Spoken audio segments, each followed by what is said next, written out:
Ханна, ну я ще раз вельмі рада вас бачыць і звяртаюся вот да всіх слухачоў. Нас ужо 47 чалавек, як бы, і колькасць павялічваецца.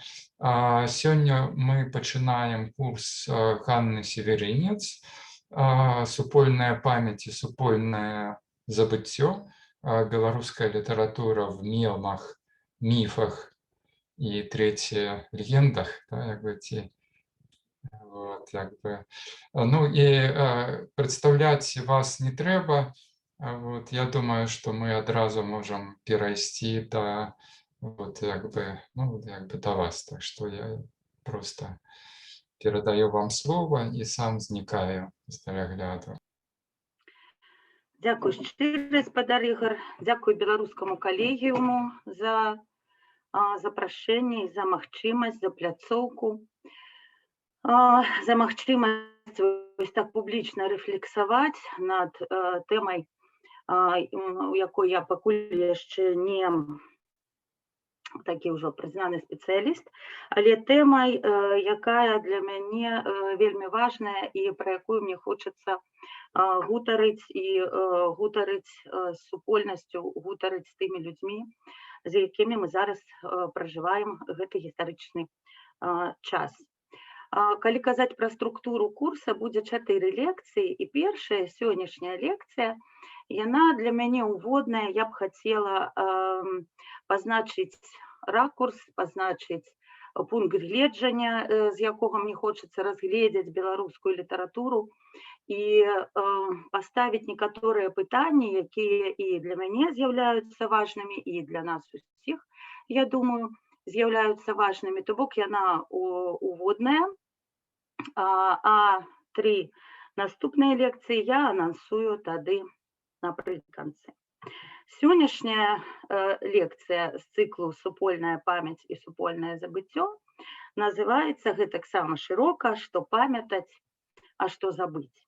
Наогул, любая чалавечая супольнасць, любая, альбо самая малая, як сям'я, альбо такая сярэдняя, у якой мы з вами знаходзімся амаль усе, гэта калегі па працы, калегі па нейкіх там аб'яднаннях, і вялікія супольнасці, народы, нацыі, грамадзянская супольнасць дзяржаваў. Яны ўсе будуюцца, іх вось менавіта блізкасць, іх знаходжанне ў агульным полі будуецца па адным і тым жа прынцыпе, агульныя ўспаміны.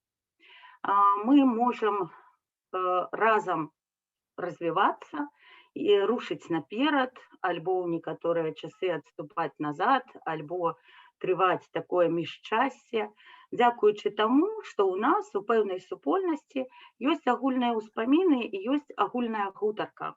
Агульная гутарка, якая будуецца на нейкіх зразумелых толькі нам, бачных толькі нам, нейкіх адзінках культурнай інфармацыі. Калі мы сям'ёй едзем у нейкую вандроўку, калі мы разам снедаем альбо вячэраем, калі ў нас здараюцца нейкія ўнутры сям'і падзеі, яны заўсёды фарміруюць вось гэтую супольную памяць. Нешта мы памятаем усё жыццё, нейкія нашы агульныя ўспаміны пераходзяць потым у спадчыну нашым дзецям, унукам, яны губляюць падрабязнасці, застаюцца толькі нейкія такія агульныя рысы, важныя для гэтай канкрэтнай сям'і. Гэтаксама будуецца супольнасць і у межах нейкіх працоўных калектываў, так, і вось карпаратывы, якія усе мы ведаем, і якія шчодра фінансуюцца звычайна, ну, у залежнасці, канешне, ад магчымасцяў уласнікаў.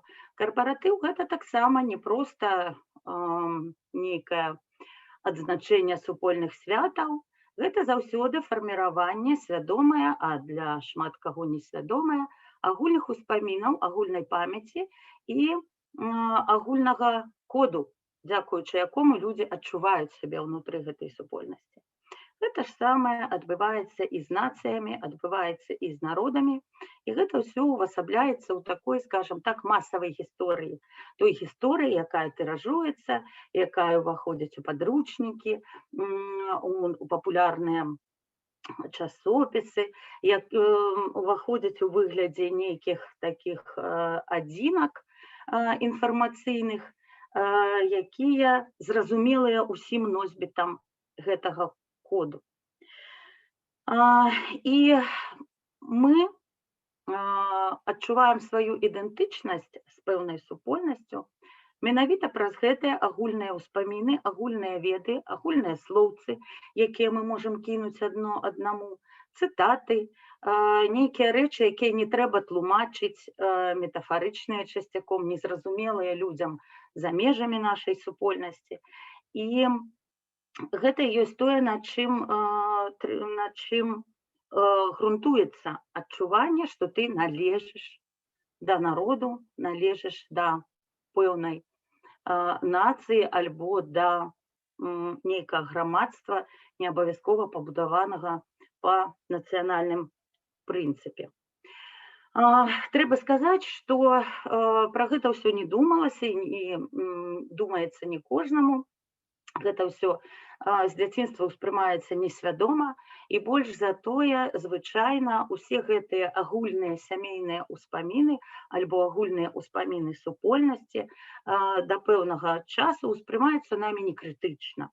Тое, што нам расказалі, мы прымаем як бы за праўду і думаем, што так яно і ёсць. А насамрэч, любыя калектыўныя ўспаміны, любая калектыўная памяць, альбо памяць сям'і, альбо памяць нацыі, народа, гэта, канешне, у першую чаргу і, напэўна, заўсёды, гэта міфы, гэта легенды, гэта такія канструкты, штучна створаныя, свядома і несвядома, з якіх і вырастае агульны гістарычны канон і агульны гістарычны, агульны нацыянальны культурны код. Гэта такі набор мемаў.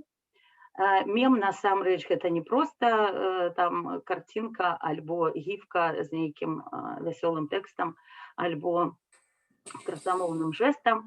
Мем – гэта навуковы тэрмін, гэта адзінка культурнай інфармацыі.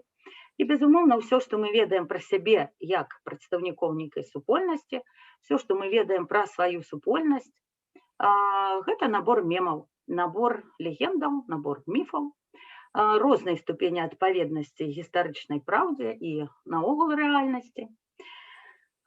І усе класічныя нацыі, усе тыя нацыі, якія сфарміраваліся і прайшлі свой шлях і скончылі у пэўным нейкім пункце 100, 200, 300, 400 год таму, яны ўсе пабудаваныя на, безумоўна, міфалогіі. У гэтым месцы я б хацела згадаць адно інтэрв'ю, якое я калісьці гадоў, напэўна, 8 ці 7 таму взяла ў Ігора Бабкова. Гэта было адно з тых інтэрв'ю, якія для мяне сталі паваротнымі. Я тады толькі пачынала далучацца да беларушчыны, бо як шмат хто з нас вырасла я ў культурным полі рускай культуры, з дзяцінства ўспрыняла культурны код савецкага чалавека, і гэта быў не толькі ідэалагічны пэўны код, але гэта быў і культурны код. Мы перамаўляліся адзін з адным цытатамі з савецкіх фільмаў, цытатамі з кніжак савецкіх. З лагеру дзіцячага мы заўсёды прывозілі, неважна, ты ехаў лагер у Владзівастоку, альбо ў Менску, альбо там у Львове. Все гэтыя дзеці прывозілі адныя і тыя ж песні, жарцікі і нейкія там гульні. І у чалавека савецкага гэта быў культурны код пабудаваны на савецкай культуры, савецкай літаратуры. У жыхара Беларусі, у масавага жыхара, гэта быў культурны код пабудаваны таксама на рускай літаратуры. Бо мы раслі, нараджаліся, раслі, выхоўваліся ў моцна зрусіфікаваным грамадстве. І калі я зразумела, што гэтая ідэнтычнасць надта шырокая і не зусім мая, і не адпавядае маім унутраным патрэбам, не адказвае на тыя пытанні, якія перада мной з'яўляюцца, я, працуючы тады на адным з сецівных рэсурсаў, пайшла браць інтэрв'ю ў беларусаў. у тых людзей, якія былі інтэграваныя ў такі не надта шырокі, але глыбокі культурны рух. І менавіта праз гутарку з гэтымі людзьмі я зразумела, што ёсць зусім іншы культурны код, што ёсць зусім іншыя рэчы, якія мне прыкладам незразумелыя і якімі я не магу перамаўляцца, праз якія я не магу падключыцца для гэтых людзей. Але успрыняўшы гэты культурны код, успрыняўшы гэтыя мемы, зразумеўшы, што да чаго, так, і зразумеўшы сэнс цытатаў, паходжанне міфаў, якімі карыстаюцца людзі ў сваёй гутарцы, менавіта тады я атрымаю магчымасць падключыцца да свайго, да беларускага. І адно з інтэрв'ю было якраз з Ігорам Бабковым, і ён тады першым мне і сказаў, ужо я была дарослым чалавекам, што гісторыя гэта нішто іншае, як міфы, і міфы, якія не маюць, зусім не часта маюць адносіны да рэальнасці. І гэта інтэрв'ю лёгка знайсці ў сеціве, яно называецца «Калі скончыцца беларуска-беларуская вайна». Я ўсім раю яго пачытаць, там шмат добра сфармуляваных думак. А думкі, якія тычуцца нашай сённяшняй гаворкі, я выпісала, і гучаць яны так. Ідэнтычнасць – гэта набор міфаў пра саміх сябе. Для мяне тут ключавое слово – гэта міф. Яшчэ ў гэтым інтэрв'ю Ігор сказаў: «Уся гісторыя – вялікая казка пра чалавецтва. Няхай яна будзе добрай, якаснай і прыгожа расказанай». Безумоўна, гэта думка, гэта фармулёўка не Ігора Бабкова, гэта агульнае разуменне гісторыкаў і тых, хто папулярызуе гісторыю, і тых, хто гуманітарна адказвае за развіццё супольнасцяў і за ідэнтычнасць нацыянальную. І, напэўна, так найбольш грунтоўна яна выказана ў працах Эрнеста Рэнана. Эрнест Рэнан масава, шырока вядомы праз сваю кніжку «Жыццё Ісуса». Кніжку, у якой ён даказвае праз дакументы, праз супастаўленні, праз нейкія там вывучэнні і супастаўленні старажытных тэкстаў, даказвае, што Ісус Христос ёсць сапраўдным гістарычным дзеячам, сапраўдным персанажам. Вельмі цікавы гэты твор, але Рэнан быў не проста гісторыкам, не проста пісьменнікам, аўтарам гэтай кніжкі, але ён... Хотела бы попросить выключить микрофоны, бо трапляе гук у эфир. Рэнан адначасова быў навукоўцам, які даследаваў фарміраванне нацый і культурны бок гэтай з'явы.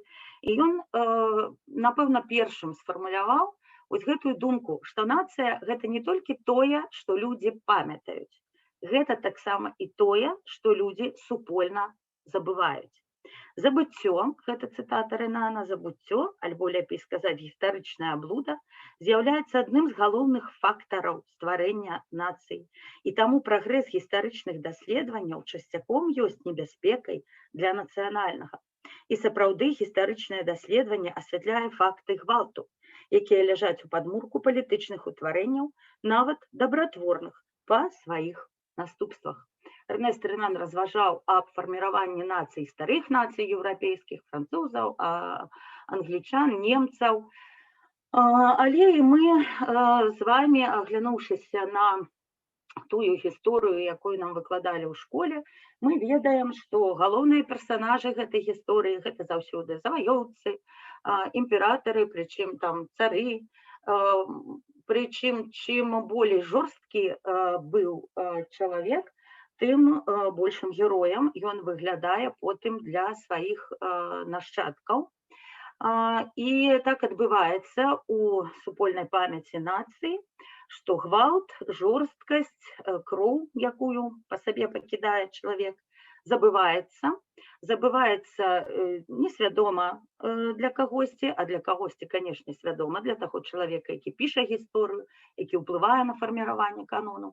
Гвалт забываецца, застаюцца толькі зробленыя справы, яны прыпісваюцца ў гэтым міфе, ў гэтым канструкце, кім бы яны не зрабіліся, яны звычайна ускладаюцца на гэтага героя, так?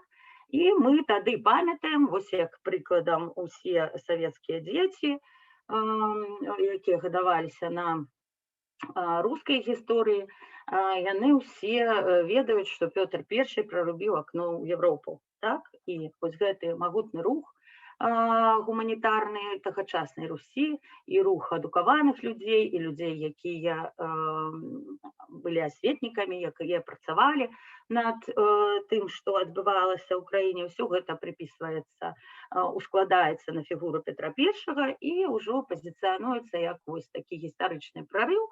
Пры гэтым супольна забываецца тое, якім коштам гэтае прарубанне акно ў Европу адбылося.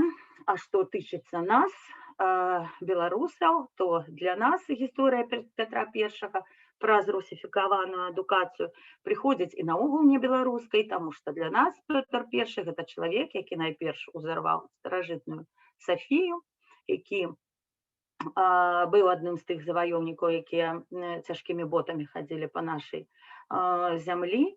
І у нас гэты міф гістарычны мусіць выглядаць зусім па-іншаму, але, на жаль, гісторыя з Полацкай Сафіі, гісторыя з тым, як Пётр I парубаў уніяцкіх святароў, а потым зрабіў парахавы склад з Сафіі і узарваў яго, гэта з'яўляецца кампанентам нашага супольнага забыцця. Пра гэта мы агульна народам не памятаем. Зноў жа Ренан кажа, на думку некаторых тэарэтыкаў, нацыя – гэта перш за ўсё дынастыя, якая ўвасабляе старажытныя заваёвы, ад пачатку прынятыя, а пасля забытыя народам. То бок гвалт гістарычны, без якога старыя нацыі і старыя дзяржавы не маглі паўстаць і заўсёды паўставалі на крыві.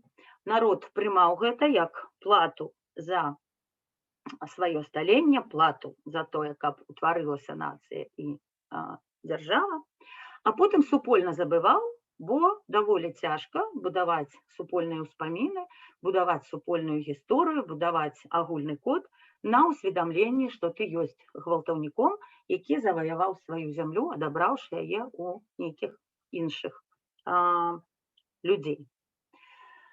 Гэта міфалагічнасць гісторыі і яе складанне з казак, іншы раз страшных, іншы раз сапраўды прыгожых, гэта ёсць такім шляхам нацый, якія фарміраваліся ў далічбавую эпоху. Калі не было агульнага доступу да інфармацыі, калі любая інфармацыя, перш чым прыйсці да чалавека, праходзіла праз шмат рук, добра вядома, што нацыянальныя гісторыі – гэта найперш канструкты, гэта штучна створаныя расповяды.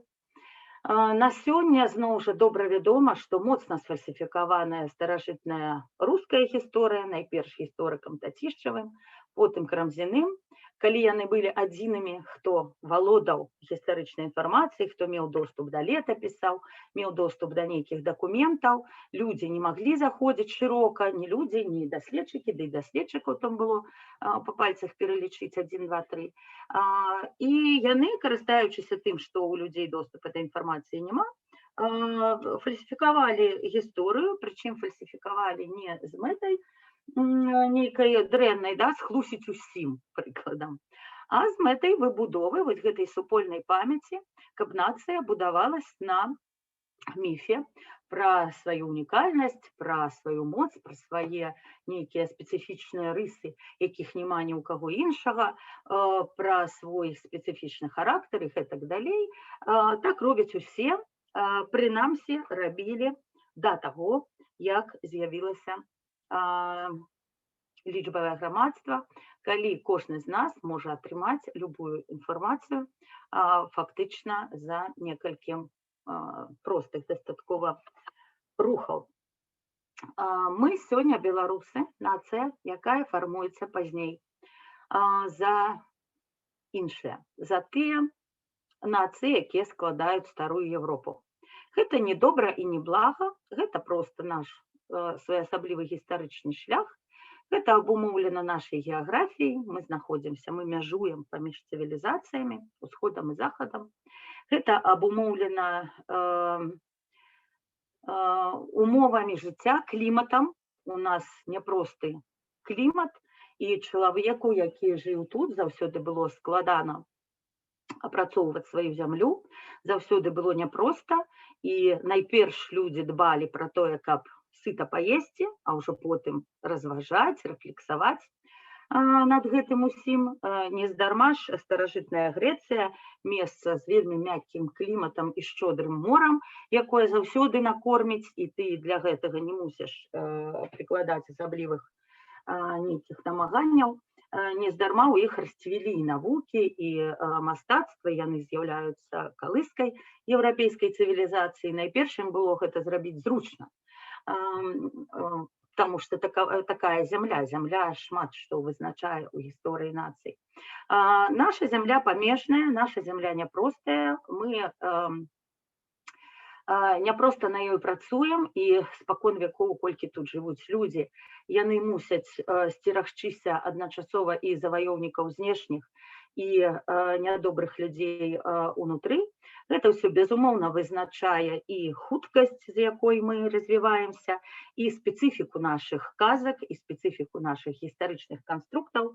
І на сёння мы маем даволі цікавую сітуацыю. Наш нацыянальны міф, наш нацыянальны культурны канон вельмі і вельмі ў спецыфічным знаходзіцца стане.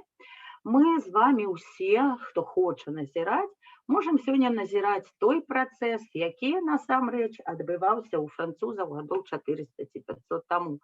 Мы назіраем працэс фарміравання свайго ўласнага гістарычнага канону, свайго ўласнага культурнага коду, які будзе нас усіх яднаць. Тое, што мы цяпер маем, гэта таксама вельмі беларуская рэч.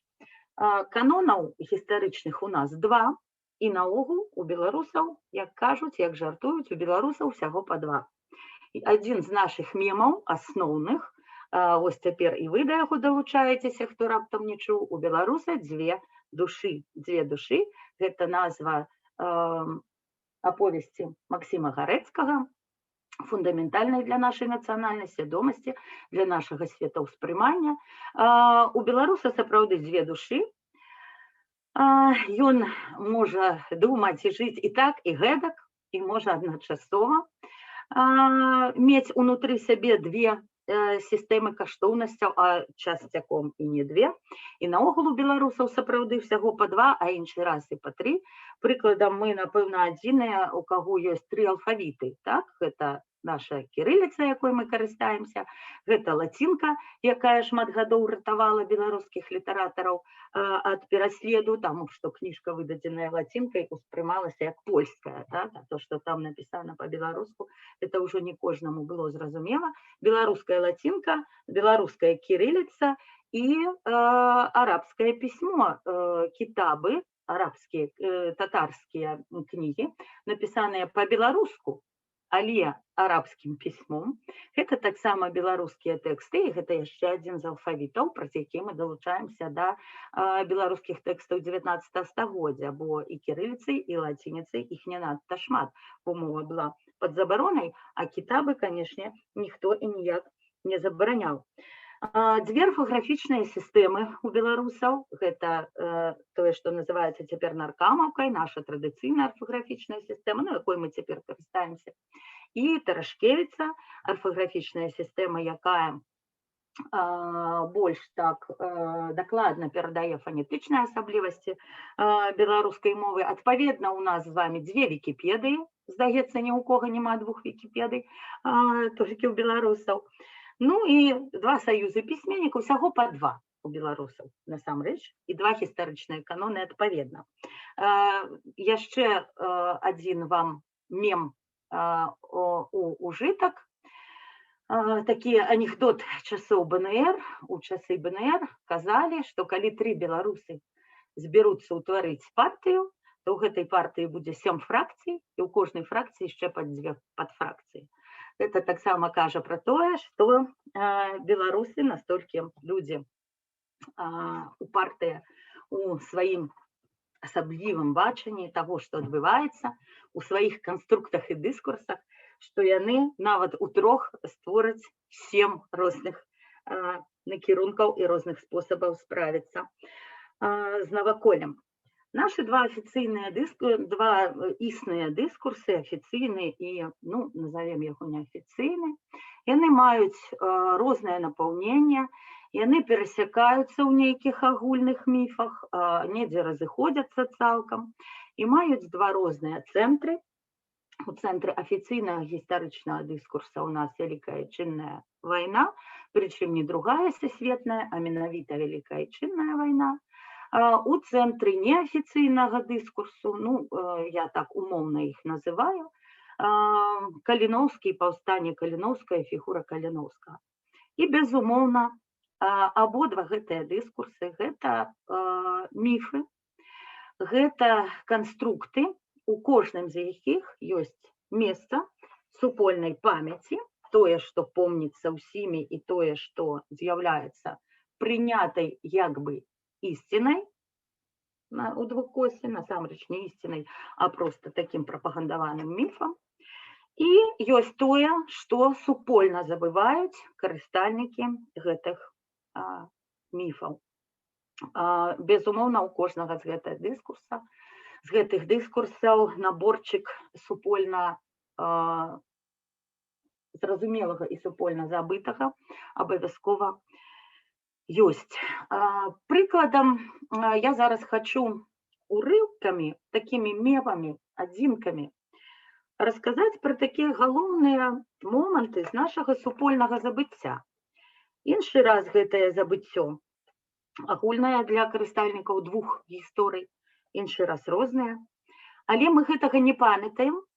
Гэта няма ў нашай цяперашняй нацыянальнай свядомасці, няма ў нашай цяперашняй агульнанацыянальнай памяці. Валодаюць гэтымі момантамі гістарычнымі невялікая колькасць людзей, і наогул у нас у беларусаў гэта такая агульная, ну, альбо бяда, альбо спецыфіка. У нас уся наша сапраўдная гісторыя раскіданая па людзях, па носьбітах нейкіх канкрэтных маленькіх веданняў пра гістарычныя падзеі. Мы даволі цяжка адзін з адным камунікуем, у нас з цяжкасцю развіваецца неафіцыйны дыскурс, і таму ёсць рэчы вартыя памяці, але тыя, якія знаходзяцца ў забыцці, у тым куту, куды мы закідваем супольнае забыццё сваё, і не карыстаемся ні з аднаго боку, ні з іншага. Вось прыкладам, вось гэты міф агульна прыняты пра беларусаў-цярпілаў, пра тое, што беларускі селянін заўсёды ломіць шапку, ніколі не супраціўляецца і проста трымае фігу ў кішэні. Гэта, безумоўна, міф, зручны шмат для каго і з розных прычынаў. І даволі лёгка гэты міф разбіваецца, калі ты проста пачынаеш чытаць успаміны альбо дакументы гістарычныя тых часоў і спасцігаць гісторыі нейкіх сем'яў, якія пакінулі свае сямейныя хронікі.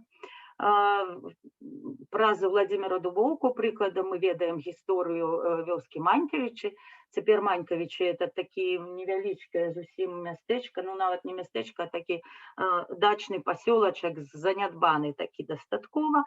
А калісьці гэта было нават цэнтрам воласці, калісьці быў, там сыходзіліся 3 вялікія дарогі, там стаяў палац Друцкіх-Любецкіх, і Друцкі-Любецкі князь, наогул Друцкія Любецкія – гэта вельмі такая дынастыя моцная, з беларускіх земляў выйшаўшая. Друцкія Любецкія былі з тых шляхціцаў, а потым і магнатаў, якія прынялі расійскую акупацыю і шукалі праўду ў Маскве. Ужо пры маскоўскім двары яны рэалізоўваліся не на Варшаву арыентаваліся, а менавіта на Петербург, на Маскву. І Друцкі-Любецкі быў Францішак і Друцкі-Любецкі адзін час быў падскарбем Великага княства Літоўскага, вось ягоны нашчадак, пры якім Дубоўка быў, у Манькавічах жыў, праводзіў дзяцінства. Ён, Уладзімір Друцкі-Любецкі, ён быў прыняты пры імператарскім двары у Пецярбурзе. Ён кожны год ездзіў туды на прыём імяніны імператара. Ну, то бок, гэта быў сур'ёзны такі землеўладальнік, безумоўна магутны, безумоўна жорсткі. І вось у гэтых Манькавічах бясконца, колькі памятае супольнасць манькавіцкая, адбываліся паўстанні супраць гэтага Друцкага-Любецкага. Таму што Манькавічы была даволі заможная вёска, было такое мястэчка сур'ёзнае, на 3 дарогах стаяўшы, яны, канешне, мелі і грошы, мелі і нейкія патрэбы, і мелі такі імпэт жыць лепей, чым яны жывуць. І колькі Друцкія, Любецкія на гэтых землях жылі, столькі бясконца сяляне адбівалі у землеўладальніка то палі, то кавалкі лугоў, то пашню. І шмат гісторый захоўваюць Манькавічы праз гісторыі сем'яў пра тое, як бясконца вясковая супольнасць білася з Друцкім-Любецкім за свае правы. Падавалі ў суд, судзіліся. У нашым агульным гістарычным канструкце, што ў афіцыйным, што ў неафіцыйным, няма асабліва веданняў пра тое, што сяляне судзіліся з панамі. А яны судзіліся, і іншы раз нават адсуджвалі тое, што яны хацелі сабе адсудзіць. І калі мы паглядзім на гісторыю Манькавіча, гэта гісторыя такіх даволі шматлікіх перамогаў супольнасці сялянскай супраць свайго магната. Гэта не ўваходзіць у нашу цяперашнюю супольную памяць гісторыі пра тое, што беларус насамрэч чалавек, якому уласціва адстойваць свае правы тады, калі ён лічыць гэта патрэбным. Калі браць іншы момант, вось недавно праз фейсбучны допіс я зразумела, што не з'яўляецца агульнай памяццю гісторыя пра рэпрэсаваных чыгуначнікаў. Зноў жа беларусы цярпелі, беларусы самі пусцілі рэпрэсіі да сябе, беларусы ўсіх адзін аднаго паздавалі, а хто напісаў 3 мільёны даносаў. Ну, вось гэты знакаміты набор штампаваных прэтэнзіяў да супольнасці міжваеннай 20-х і 30-х гадоў, пры якой усталявалася сталінская дыктатура. І мы супольна забылі гісторыю прыкладам беларускай чыгункі. Калі ў 30-е гады, напрыканцы 36-го года, брыгада чыгуначная адмовілася весці раскулачаных. Як вывозілі раскулачаных? Для раскулачаных у 35-м, 36-м, ну, карацей, на пачатку 30-х не хапала лагероў, насамрэч, не хапала месцаў, куды іх можна там вывезці і закрыць. І таму іх проста саджалі ў эшэлоны, вывозілі ў якое-небудзь месца, ў тайгу, проста на нейкі палустанак, выгружалі, і эшэлон пусты ішоў назад. І тыя людзі, якія маглі захваціць з сабой сякеру, яны выжывалі, таму што яны маглі зрубіць з гэтай тайгі нейку там шалаш, ці яшчэ нешта, карацей, яны маглі ну, неяк там атабарыцца, неяк у гэтай тайзе пачынаць жыць. А ў каго не было інструментаў з сабой голымі рукамі, яны не маглі пабудавацца. Адным словам, гэта было вельмі такое, іх нават не ў вёскі прывозілі, не ў гарады, а проста выкідалі пасярод. І брыгада чыгуначнікаў адмовілася гэта рабіць. І не знайшлося, кім іх замяніць. І уявіце сабе, пасярод 30-х гадоў, ці думалі мы, што людзі, звычайныя рабацягі, чыгуначнікі маглі так паступіць. Мы ж усе думаем, што людзі сядзелі па сваіх хатах, трэсліся ад страху і здавалі адзін аднаго. Насамрэч не так.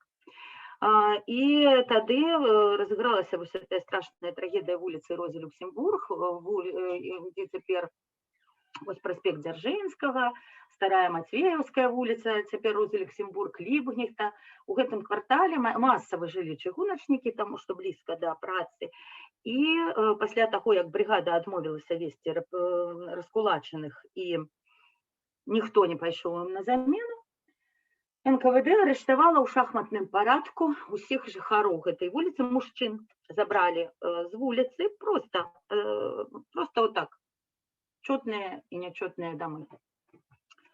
І гэтыя людзі былі расстраляны, і хутчэй за ўсё яны пахаваныя там, дзе цяпер ля станцыі метро Пушкінская ёсць такая заасфальтаваная пляцоўка. На гэтай пляцоўцы іншы раз праходзяць дзіцячыя лінейкі блізкіх школаў. Адным словам, гэтае месца ёсць, на ім нават нічого не пабудаванае, а пад гэтым асфальтам ляжаць косткі тых людзей, якія пасярод сталінскіх рэпрэсій узнялі голас свой супраць беззаконня і гвалту. Таксама мы не памятаем з гэтых часоў бунт у Барысаве. Бунт у Барысаве ў 1933 годзе распачаўся як жаночы бунт. Жанчыны ўзялі дзяцей, выйшлі на цэнтральную плошчу, яны патрабавалі хлеба. Гэта былі вельмі галодныя часы, в картках перасталі выдаваць хлеб, і жанчыны падняліся і выйшлі на плошчу разам з дзецьмі. І адбыўся такі момант, канешне, прыгналі міліцыю, а нехта з міліцыянтаў крыкнуў ім: жанчыны, што вы тут адны стаіце, ідзіце бярыце сваіх мужчын і выходзьце разам з мужчынамі. То бок міліцыя перайшла як бы на бок народу. Безумоўна, гэта так падагрела гэты страшны канфлікт. Адразу ж распачалася забастоўка на запалкавай фабрыцы, мужчыны спынілі працу, далучыліся да жанчын таксама. І, безумоўна, гэты бунт быў самым жорсткім чынам падаўлены. Я спецыяльна не займалася гэтай гісторыяй, я даю зараз лічбы, якія існуюць у адкрытым доступе, таму, магчыма, яны таксама ў некаторым сэнсе міфалагізаваныя, але па выніках барысаўскага бунту 1400 чалавек у Барысаве было арыштаванае, 200 расстраляныя, а 1200 высланы ў лагеры без права ліставання. Уявіце сабе, што гэтыя лічбы значаць для Барысава. Гэта не сталічныя нават лічбы. І уявіце сабе размах, з якім народ супрацьстаяў уладзе. Мы ж з вамі пра гэта не ведаем і супольна забыліся. Мы прынялі для сябе міф пра тое, што беларусы гэта цярпілі. Ёсць шмат гісторый з Вялікай Адчайнай вайны. Усё, што мы пра яе ведаем, гэта далёка не ўся праўда, і часцяком гэта наўпрост міфы, якія фактычна не маюць ніякіх адносінаў да рэальных падзей. Часцяком гэта проста лакуны, якія свядома выпушчаны з афіцыйнай гісторыі, а неафіцыйным гісторыкам складана дабірацца пакуль што да ўсёй сукупнасці дакументаў. І адна з самых страшных гісторый, якая чамусьці не даследуецца цяпер, мы супольна забылі яе, гэта гісторыя пра менскае падполле. Мне хацелася б так і акрэсліць рамачна, каб мы разумелі, што ўсё тое, што мы ведаем пра вайну, што мы ведаем пра акупацыю, што мы ведаем пра подзвіг народа пад акупацыяй, гэта ўсё на сёння нават у сваім міфалагізаваным відзе непоўнае, далёка не поўнае, далёка не ўся праўда. Менскае падполле фарміравалася даволі складана, безумоўна, вайна, тут няма ніякіх такіх, ведаеце, спланаваных і прыгожых сюжэтаў. Кіраўніцтва ўсё менскае адступіла яшчэ ў першыя дні. 27 чэрвеня горад застаўся без нікаго. Не было тут нікога, хто мог бы, прыкладам, там заканспіраваўшыся альбо прыдумаўшы сабе легенду, утвараць падполле. Панамарэнка, тагачасны кіраўнік, выехаў у Маскву і пакінуў Казлова, вось вуліца Казлова названая ў яго гонар Васіль Іванович Казлоў, наш афіцыйна прызнаны лідар антыфашысцкага падполля у часы вайны, пакінуў Казлова, і, безумоўна, ён не мог яго пакінуць у Менску, ён засеў пад Любанню на адной з выспаў, абкружаных балотам, то бок там была такая як бы база заканспіраваная, і Казлоў мусіў каардынаваць нейкім чынам барацьбу падпольную супраць акупантаў. А ў гэты час у Менску пачалі ўтварацца стыхійныя групы, стыхійныя падпольныя групы, таму што людзі, безумоўна, супраціўляліся, людзі самаарганізоўваліся з суседзямі, дварамі, невялічкімі супольнасцямі. І не чакаючы нейкага прыказу зверху, па-першае, яго не было адкуль чакаць, па-другое, адразу ж наступілі такія часы, калі ты нікому не давяраеш, не толькі там нейкаму чалавеку, які прыйдзе і скажа, я кіраўнік, але ты не давяраеш нават тым, хто стаіць на тваім баку, але не ўваходзіць у тваю закрытую супольнасць.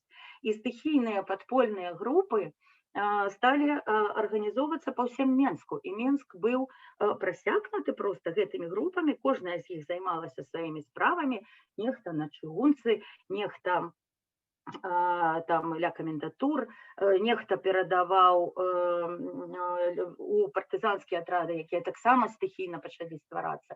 З бальніц перадавалі медыкаменты альбо там бінты.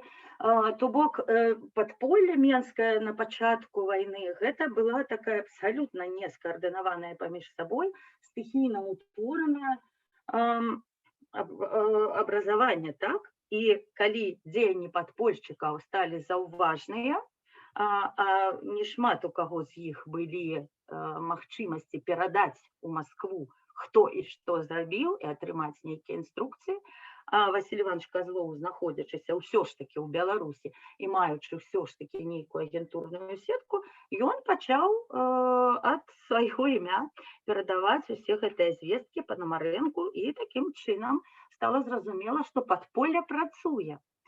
І ўсю вайну, увесь час акупацыі, гэта быў, акрамя таго, што это быў складаны час барацьбы, час няпростых аперацый, якія праводзіліся падпольшчыкамі, час, такі, у пэўным сэнсе хаатычны, час няпростых маральных выбараў, але між тым беларусы сапраўды упарта супраціўляліся, і сапраўды супраціў нацыстам тут быў вельмі моцны, і гэта не ёсць заслугай арганізатараў, выключна арганізатараў, гэта заслуга менавіта людзей.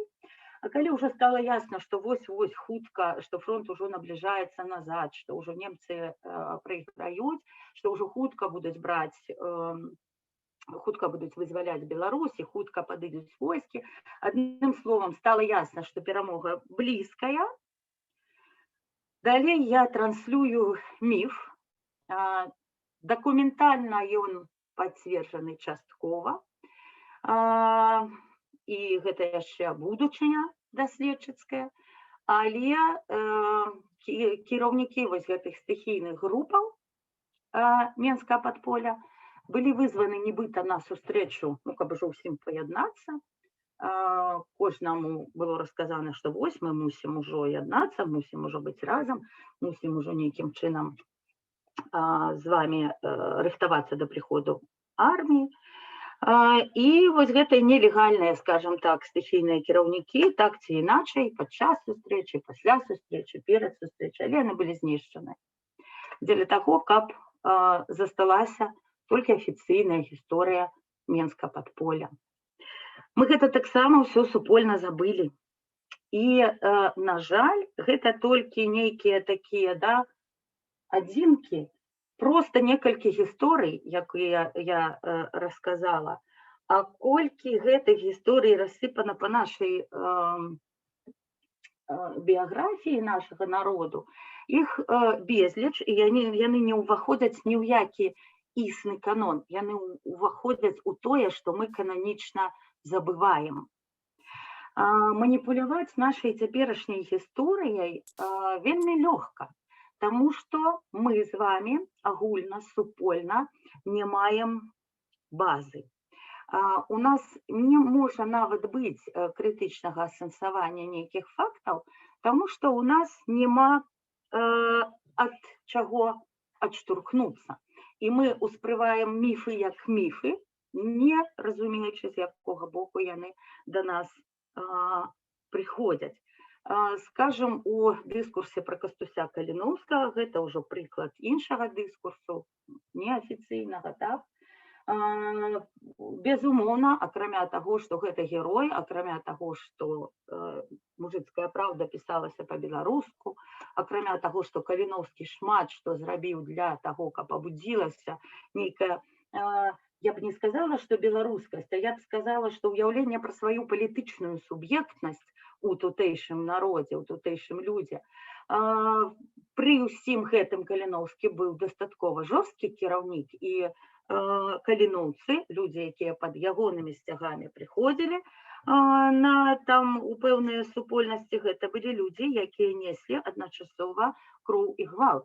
І чаму цяпер шмат самых розных спрэчак, якія таксама выкарыстоўваюцца міфалагізавана, выкарыстоўваюцца проста як такія прапагандысцкія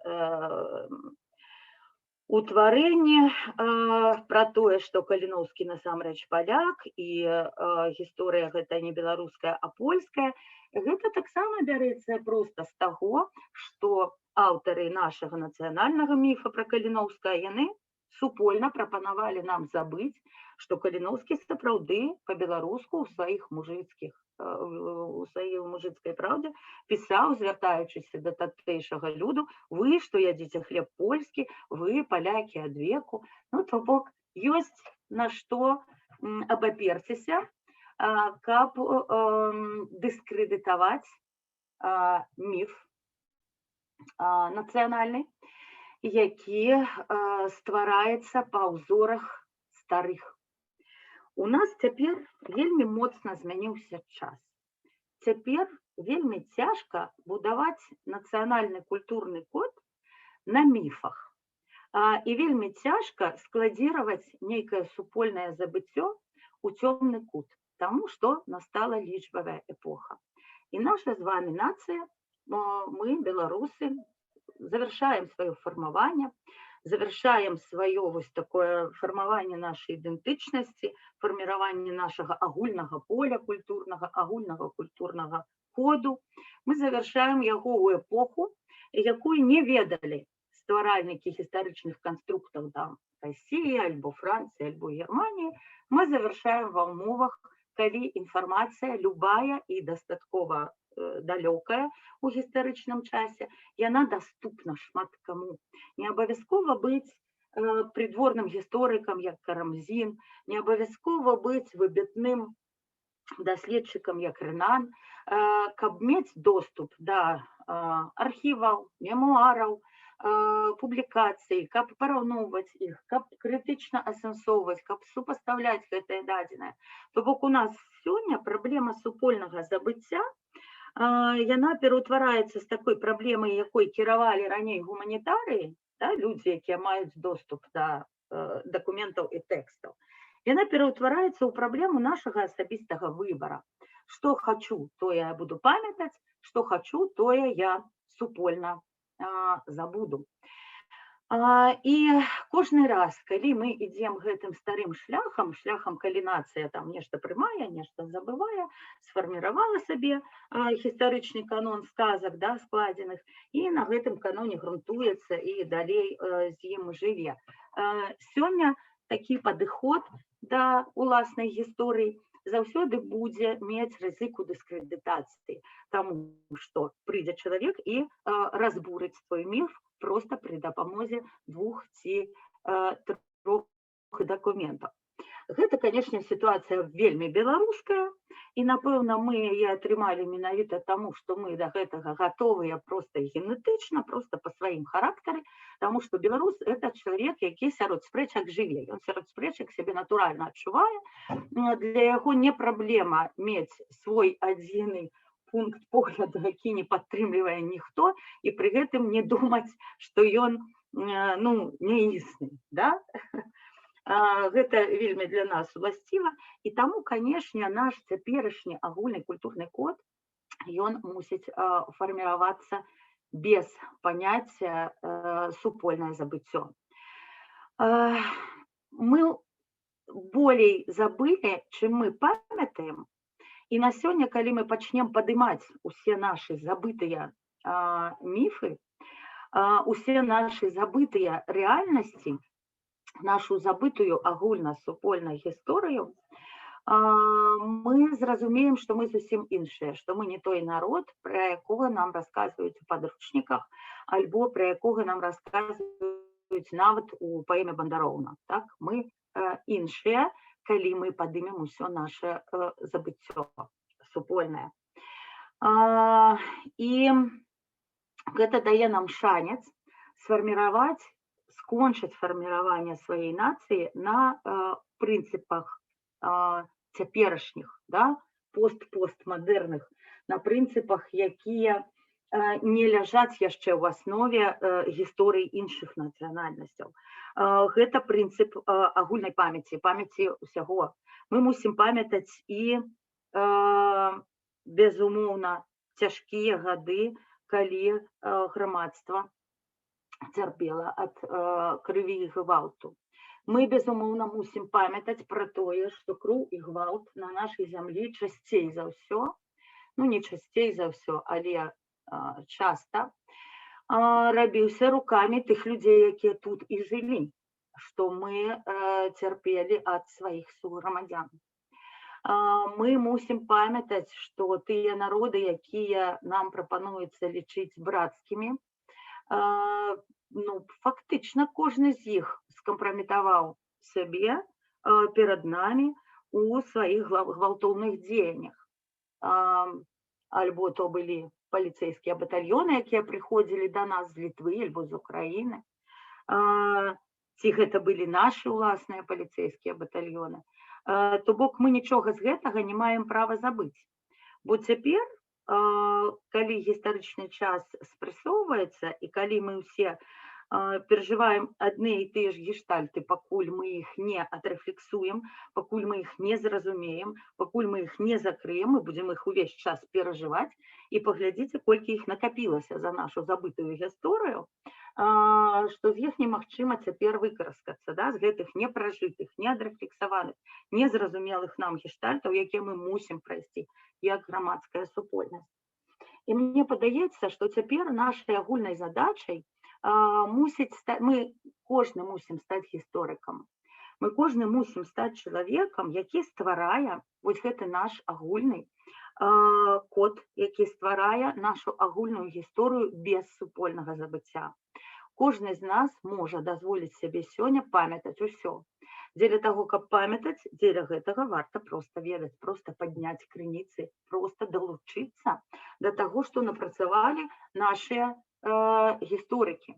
Наогул у беларусаў ёсць усё, але гэта цяжка адшукаць. Як на балоце, так? Там для ўсіх людзей балота, для такой масавай свядомасці, это нешта страшнае, дзе тонуць каровы і знікаюць людзі. А насамрэч балота гэта, канешне, найбагацейшае месца, дзе захоўваецца тысячагоддзямі ў некранутым стане альбо ў каштоўным стане тое, што 1000-2000 год таму жыло і цвіло, да, і бурштын наш балотны, і торф, і астатнія багацці.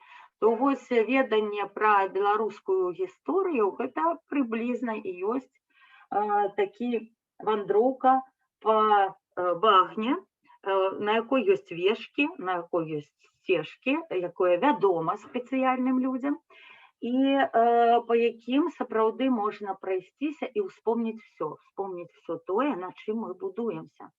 І зразумець, адказаць прыкладам на пытанне, ці у падмурку нашай нацыі ляжыць гвалт, ці мы заваёўвалі сваю зямлю, ці мы адымалі ў іншых народаў тое, што належала ім, і прысвойвалі сабе. Альбо мы з тых нацыяў, якія будаваліся не як нацыя гвалтаўнікоў. Цікава падумаць над гэтым і цікава адшукаць гэта ў гісторыі. Ці мы нацыя праваслаўная, альбо каталіцкая, што такое унія, што гэта за такое абразаванне ў нас унікальнае, чаму яно з'явілася менавіта на Беларусі, і ў чым была яе моц, у чым былі яе памылкі, і чаму немагчыма быць беларусам і супольна забыцца пра унію і пра тое, што адбывалася на гэтых землях, калі унія была. Ці можам мы забыцца пра тое, што большасць нашай гісторыі мы праходзілі поруч з габрэйскім народам, і што ў наш агульны культурны код уплецены, знітаваны і фактычна немагчыма разарваць вялікая колькасць мемаў культурных, якія мы наследуем ад габрэйскай супольнасці і якія для нас агульныя. Мы гэтаксама павінны пра ўсё гэта ўспомніць і павінны гэта ведаць. Ці можам мы ўспрымаць сябе як сялянскую нацыю, якія нам дае гэта перавагі, якія ў гэтага мінусы, і ці праўда гэта наогул? Любым, як не павярні нашу беларускую гісторыю, пытанняў у ёй, лакунаў, забытых мемаў, выкінутых з дыскурсаў вялікая колькасць. І ўявіце сабе, што мы такія сёння. Мы людзі, якія вымушаны цяпер напрацоўваць для сябе супольныя ўспаміны. Канешне, апошні час ён даў нам магутную колькасць, магутны корпус мемаў, агульных нейкіх цытат, словаў, якія зразумелыя кожнаму носьбіту.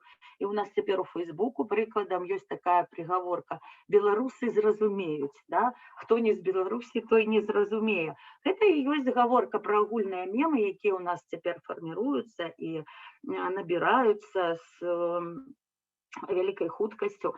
Але гэта цяперашні час, а колькі такога ёсць у нас у нашай мінушчыне. І мне падаецца, што мы мусім сёння адштурхнуцца ад рынанаўскага разумення нацыянальнай гісторыі, ад таго, што мы карыстаемся міфамі, і паставіць кожны перад сабой задачу разам з дзецьмі знайсці,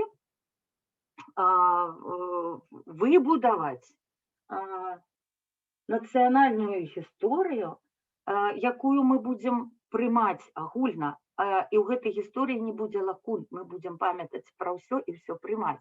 І цяперашні час, ён гэтаму спрыяе. Час, у які мы спрабуем прыняць кожнага чалавека, прыняць ягоную знешнасць, прыняць там колер скуры, веравызнанне і гэтак далей. І не толькі цяперашні час, наогул гэта беларуская талерантнасць вельмі спрыяльная для гэтага. Гісторыя, якой не будзе забыцця. І калі мы кожны прымем для сябе гэта як праграму дзеянняў, аднаўлення сваёй гісторыі, выбудоўванне яе унутры кожнай сям'і, раптам мы пабачым, што ўсе гэтыя міфы, якія абрыдлі нам яшчэ ў школе, і з якімі дзеці цяпер, сустракаючыся ў школе, яны ўжо толькі так робяць выгляд, што это не пра іх, што ад гэтых міфаў вельмі цікава адштурхоўвацца і пачынаць гэтую вандроўку. Прыкладам, там усе нашы беларускія літаратары, як вы памятаеце з падручнікаў, нарадзіліся ў беднай сялянскай сям'і. Это, канешне, хлусня поўная. У беднай сялянскай сям'і ў нас нарадзіліся, можа, 4-5 паэтаў, да? Сапраўды ў беднай сям'і нарадзіўся, прыкладам, Міхась Кудзелька, Міхась Чарот, да? Так вот адразу, каб успомніць кагосьці яшчэ, хто выйшаў з такой нішчымніцы ці галечы, дык яно і цяжка. Владзімір Жылка нібыта нарадзіўся ў беднай сялянскай сям'і, і адначасова у гэтым жа тэксце, дзе будзе сказана, што ён у беднай сялянскай сям'і нарадзіўся, расказваецца, як яны перасяляліся з вёскі ў вёску, і на адной падводзе везлі мэблю, а на другой падводзе цэлая падвода ехала кніжак. Вельмі бедная сялянская сям'я падводамі возіць кніжкі, калі пераязджае з месца на месца, так? Не жыў у Галечы і ў Нястачы ні Владзімір Дубоўка, ні Мікола Ўлашчык. Гэта тыя, хто пакінуў успаміны і па якіх мы можам меркаваць, як яны жылі. І Максім Богданович не быў з беднай сям'і. Адным словам, вось гэты міф, калі ты яго пачынаеш для сябе разбураць, калі ты пачынаеш вынырваць з гэтага мора, герадотавага мора супольнага забыцця, у якім мы апынуліся, ты разумееш, што гэта нават і цікава, што гэты міф быў, і ты разам з дзецьмі, разам з тымі, хто будзе табе таварышам у гэтай вандроўцы, будзеш гэты міф руйнаваць. ці міф пра тое, што ўсе нашы беларускія літаратары ў 30-е гады самі сябе паздавалі, да? То бок усе астатнія былі белыя і пушыстыя, а літаратары пісалі адзін на аднаго даносы, і таму ўсе загінулі ў сталінскія рэпрэсіі. Да? Вот это таксама міф, які даволі лёгка руйнуецца, і руйнуецца нават нам з нашым цяперашнім досведам унутры нас даволі лёгка. І руйнаванне міфаў і аднаўленне нашага небыту гістарычнага – гэта вельмі цікавы і вельмі плённы на сёння занятак, які насамрэч можа стаць адным з самых важных заняткаў нашай цяперашняй грамадзянскай супольнасці. І таму наступныя лекцыі мне б хацелася прысвяціць ўжо таму пытанню, якім я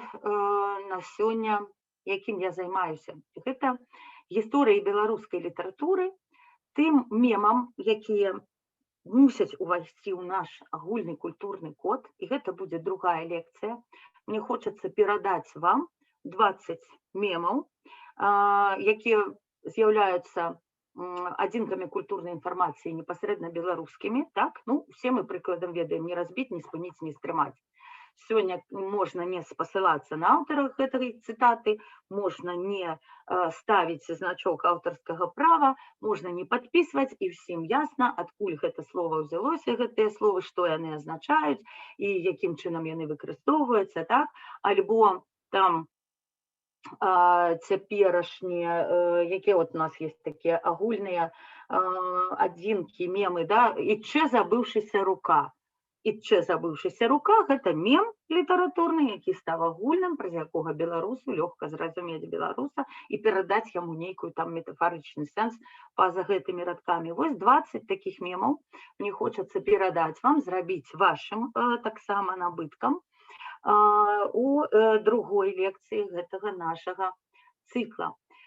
У трэцяй лекцыі мне хочацца пагаварыць пра міфы, створаныя пра нашу літаратуру, пра міфы не толькі хрэстаматыйныя, так як нам літаратура падавалася, а пра міфы, створаныя самімі пісьменнікамі, пра саміх сябе, альбо міфы, створаныя літаратуразнаўцамі пра няісных пісьменнікаў, альбо міфы пра нейкія вершы, якія былі напісаны зусім не тымі аўтарамі.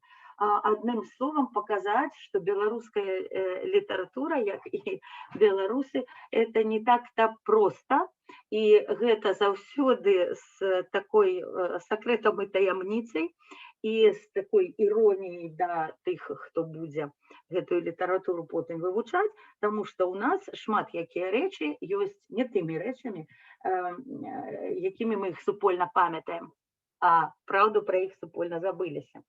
Ну і нарэшце ў чацвёртай лекцыі я раскажу пра тыя легенды, якія існуюць пра літаратараў, якія існуюць дзякуючы літаратарам, і пра іх суадносіны з рэальнасцю. Вось гэта такія некалькі ўводных словаў, якія я хацела сёння сказаць. Ёсць яшчэ час задаць пытанні ў чаце. Я магу на іх адказаць. Хачу падзякаваць усім, хто сёння далучыўся да гэтай гутаркі. І да, замест персідскага ўзора партрэт Зяноўна Пазняка. Калісьці ў нас была такая гульня з калегамі па літаратурным цэхе.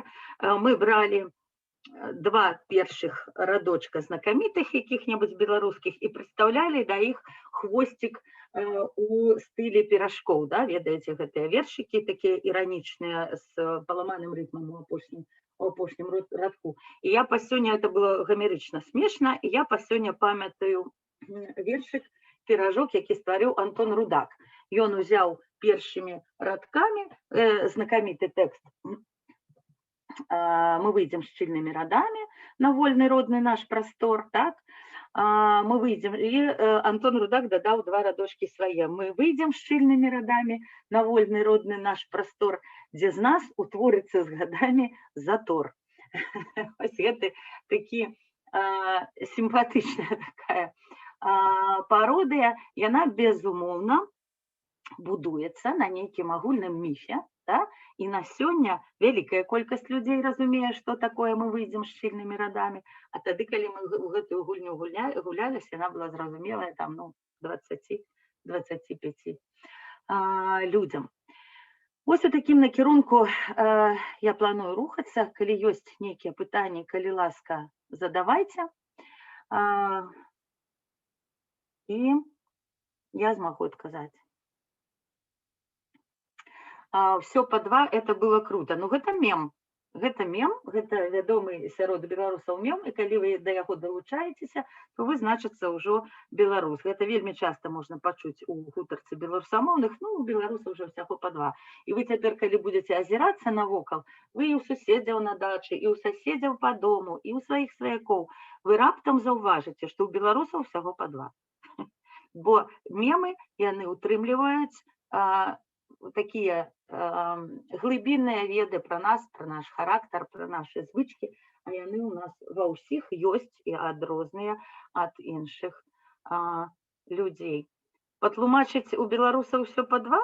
Спадарня Анастасія задае ў пытанне. Ой, а патлумачыць прапусціла.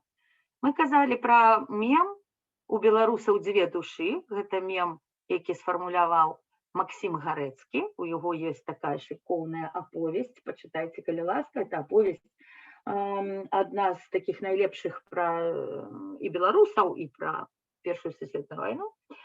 Дык вось дзве душы, у кожнага беларуса дзве душы, усяго па два. Вось і у нас усяго па два алфавіты, нават 3. Два, значыцца, саюза пісьменнікаў, дзве вікіпедыі, дзве гісторыі. То есть все, што ў нас ёсць, яно заўсёды дваіцца, таму што беларус такі чалавек, ён і тое можа агульна прыняць. Два саюзы, да ўсяго па два, што не капні, у нас усяго па два, а калі чагосьці адно, то это хутчэй за ўсё мы проста не ведаем. Вось такія справы. Дзякую усім, хто далучыўся. 2 вялідня, 2 каляду, гэта так. Сустрэнемся тады ў наступную сераду. Яшчэ раз дзякую беларускаму калегіуму. Калі будуць пытанні, рыхтуйце, і на пачатку наступнай лекцыі мы іх абмяркуем, паспрачаемся і, магчыма, нешта сваё дададзім да нашай супольнай беларускай памяці. Шчыра дзякую вам, Ганна. Вельмі цікава было чуць, і, напэўна, гэта сапраўды патрабуе часу на асэнсаванне. І я ўжо проста ведаю, што ў нас будуць пытанні на наступную лекцыю. Выдатна, мы з іх тады і пачнем. Гэта, безумоўна, такая драматургія, так, таму што самыя лепшыя лекцыі – это тыя лекцыі, якія выклікаюць развагі, спрэчкі, пытанні і гэтак далей. Дзякую беларускаму калегіуму, да пабачэння ўсім, хто далучыўся.